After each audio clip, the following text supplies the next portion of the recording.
Hello and welcome to Electronics 9. So, what we're going to speak about here is we're going to carry on sort of what we'll be discussing from 5 to 7, of course, 8. And we're going to carry on talking about this concept we introduced about electron flow. Let's put our title down here. Electronics 9. Okay. So, yeah, here we go. So, if we want electrons to flow in a certain direction,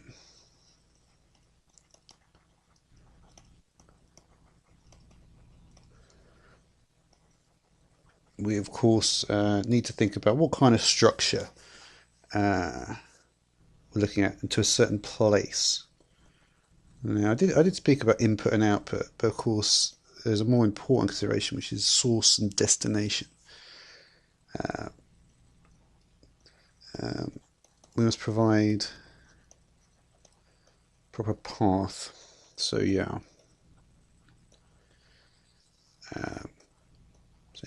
This term is used in a variety of different applications for them to move. But of course, we're speaking about electrons here, so let's try and focus now on the actual topic at hand.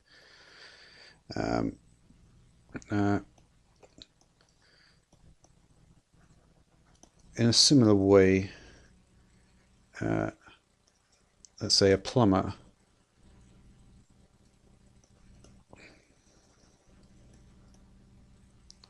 would install piping.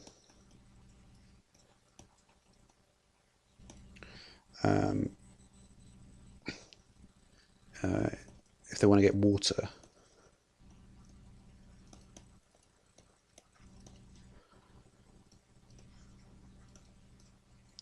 to where it's supposed to flow. So we're starting to think about systems now, aren't we? Like electrical systems.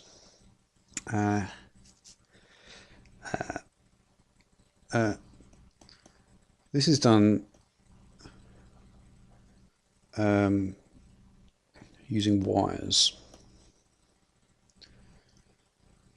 that are made of highly conductive material.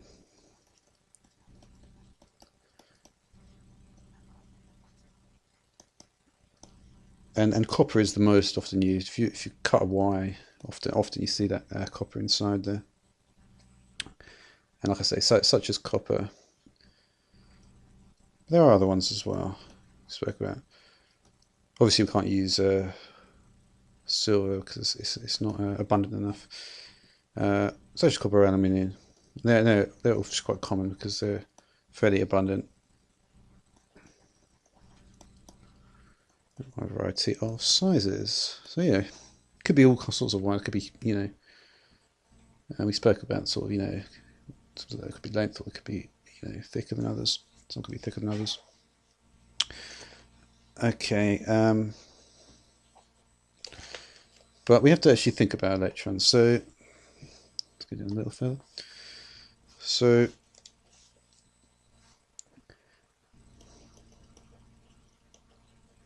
electrons can flow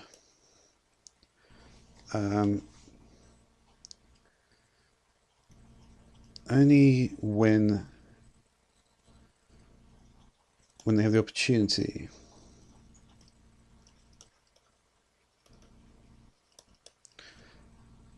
to move in the space between the atoms. So they have to be able to move over material. Of course, that's why we need a conductor. But the key thing here is this means the electric current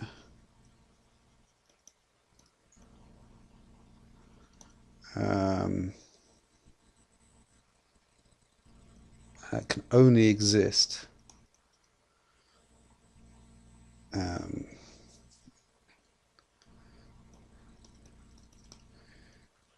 if, I could do this thing, couldn't I? If there exists a continuous path. It's called the turned E. That's what it's called, I think.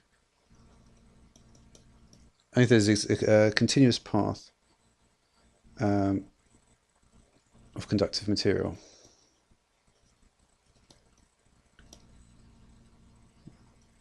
So that part, it has to be, has to be continuous, and of course it's going to be the same material. And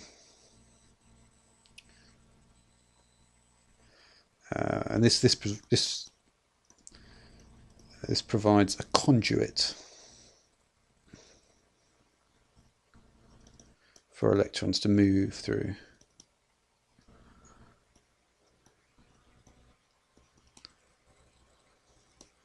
Okay. Now, earlier on we spoke about, and I think I did it in 7 actually, Electronics 7. We spoke about this marble situation. We had the marble here, we had the tube, and then we had and then the marble's coming out here and it's going in here. We had this tube. Okay.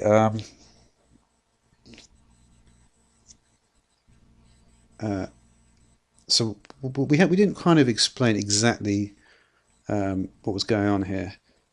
We did, but it wasn't. You have to be a little bit pedantic when it comes to these things. So yeah, so marbles can flow into the left-hand side of the tube. So I'm just using this, Sean, just to speed up my writing a little bit. And then as a consequence of that, consequently through the tube,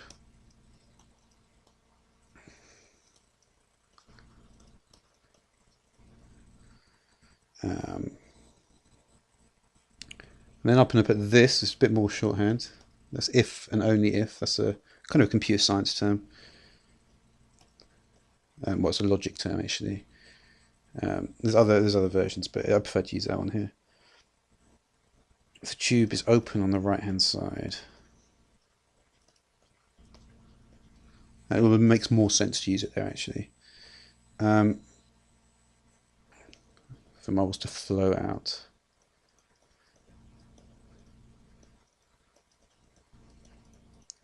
So obviously, if there was a solid sort of wall here, then the marbles couldn't flow out, so this one wouldn't be able to go in.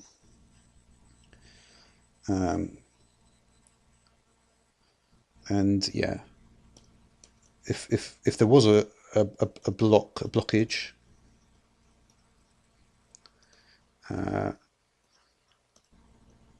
marbles would accumulate.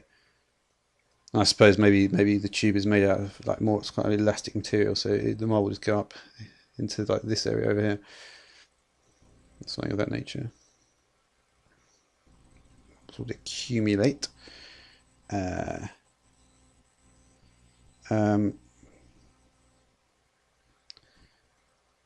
And marble flow will not occur. That's the main thing.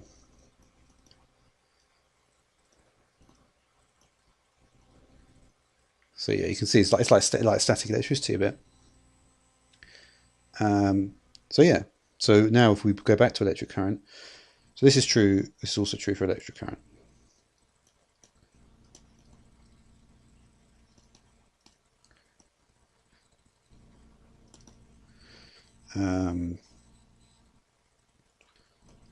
So if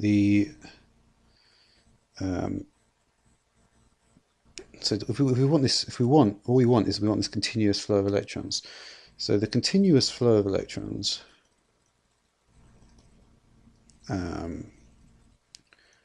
requires, and I should really underline continuous. Continuous is a very important word in general. Requires that there be an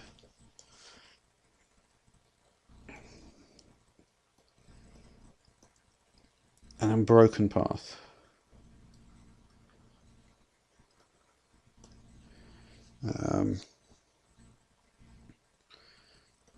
To permit the flow. Okay, so now what I'm going to do is I'm actually going to use the first piece of what will be kind of circuit drawing, or diagram, and that is simply this. This is supposed to be a straight line, incidentally. Yeah. So this line, which is thin again, supposed to be thin. And this is kind of the conventional symbol for a piece of wire. Okay, so when you see this, just a line here, it means there's a piece of wire here. So yeah, so since the wire is made up of conductive material, copper wire or aluminium wire, whatever, of conductive material. Let's get up again.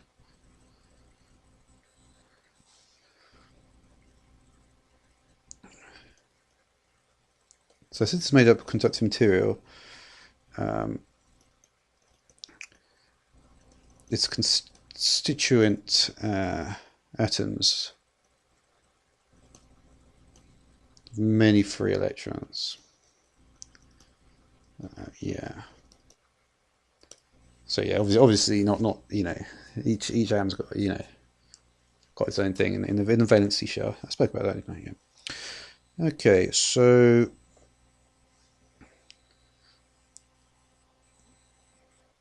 these electrons can move through the wire. Okay.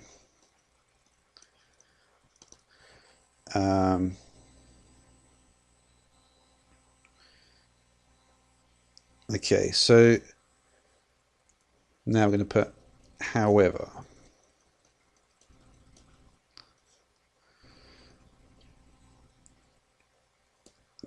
There's never going to be a this is why we start to need circuitry and loops and stuff.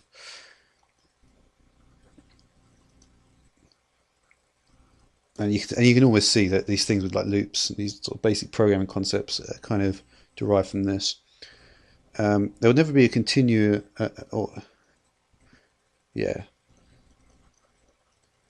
uniform. So these are kind of interchangeable in this context.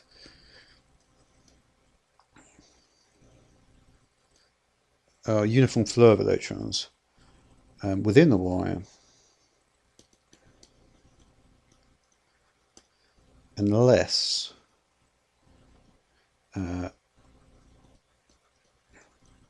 they have a source, and this is obviously kind of some early networking terminology. Use these words as well in computers. And a destination.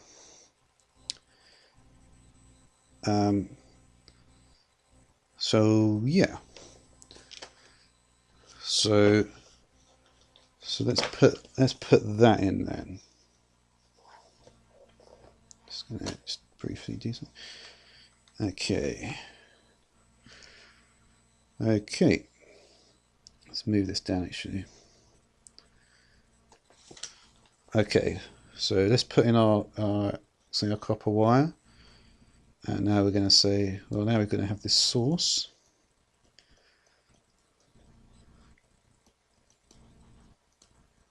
and this destination,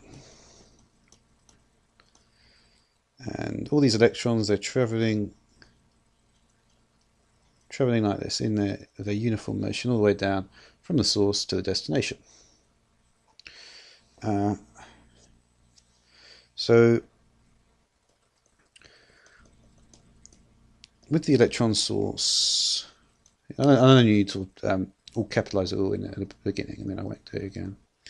So with the electron source pushing these new electrons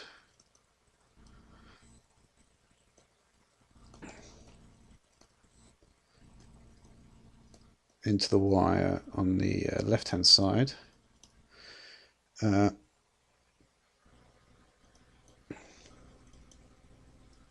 Electron flow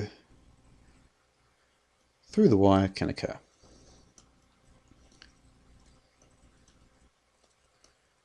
So that's good. It's on the way to actually being able to do something useful with it now. So yeah, so these arrows show the electron flow going through. So the flow is going to be interrupted though, and again, interrupt is a early computer science concept. Interrupt.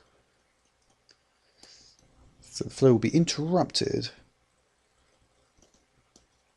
if the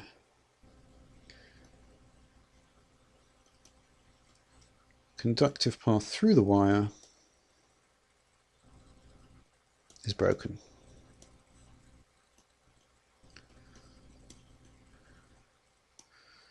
So this, so if we imagine it's like this, and then we're going to have a little gap, and then the electron destination over here. And we've got this is a break, so this is like it's all air here. Remember, well, normal air anyway is not a conductor. So yeah, cool air, say. So yes, we've got a break. And this area here is going to be nothing here. There's going to be no flow here. There's going to be no flow here. So this is not going to work. This break is going to mean that the electrons cannot flow from the source to the destination. Okay. So yeah. So and remember, so like I say, air is an insulator.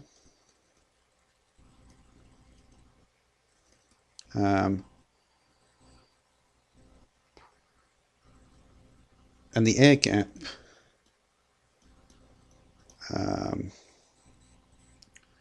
breaks the continuous path.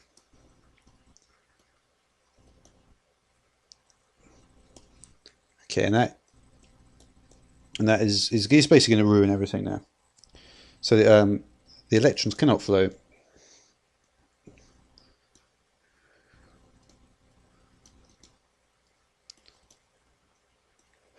from the source to the destination. Okay.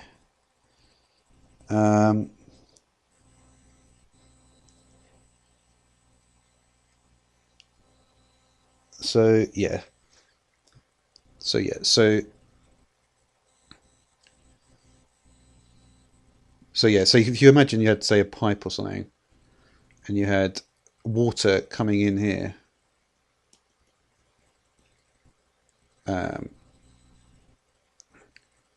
Yeah, if this was like, say well, it's kind of not the best drawing actually, but if this was just a long pile of this, and then you just broke it off right here, then the water would not be able to flow through because, yeah, because this would cut off the exit. This block here. So yeah. So in other words, so when the wire was in one piece, the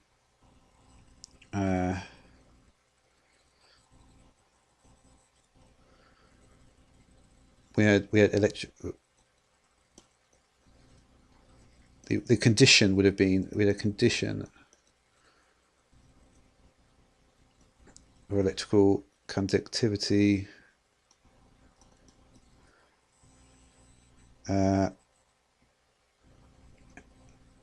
two pieces,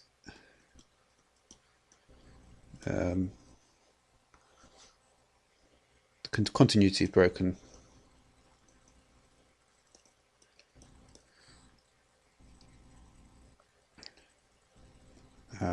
and the wires are kind of, and the wires